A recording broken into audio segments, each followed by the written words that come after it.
Major League Baseball Hall of Fame legend Reggie Jackson, unleashing raw emotions and unimaginable memories of his early days of playing in the minor leagues at Rickwood Field in Birmingham. This was during the 1960s, an era where black people suffered racial terror while fighting for equality in the Deep South. Jackson spoke about his past during an open forum at Regents Field last week.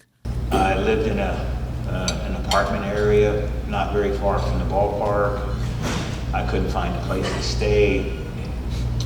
I stayed with Joe Rudy and his wife Sharon, Dave Duncan and his wife Karen, and Raleigh Fingers and his wife Jill, and slept on the couch about every 2 or 3 days alternating until we were threatened that they were going to burn the complex down. I would have never gotten through it, but I was so protected by the whites on the team that supported, protected.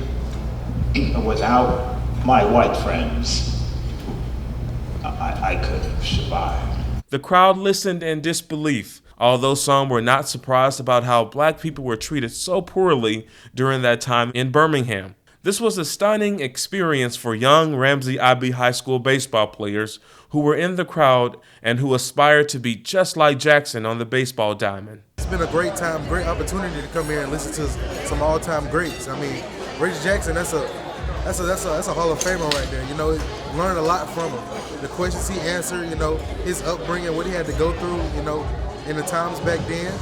You know, it was hard for him, but it's just a very eye-opening experience to just get that information. That's a lot of good knowledge. National stand-up comedian Roy Wood Jr. is an avid baseball fan. He's a former baseball player at Ramsey. He's been instrumental in bringing much-needed attention to the history of Rickwood Field and the Negro Leagues through his podcast called Road to Rickwood. More importantly, we're here to celebrate the Negro Leagues and their place in history and how baseball helped to change race relations, not only in Alabama, but across the world. We're talking about Rickwood Field. We're talking about a place where the first ever integrated sporting event in the history of this state occurred at that field. Also in attendance at the luncheon, soaking in the knowledge, Winona High School's Academy of Hospitality and Tourism. Meanwhile, dozens of other Birmingham City Schools scholar athletes had the opportunity to experience history at Rickwood Field last week as the MLB paid homage to several legendary Negro League baseball players who played professionally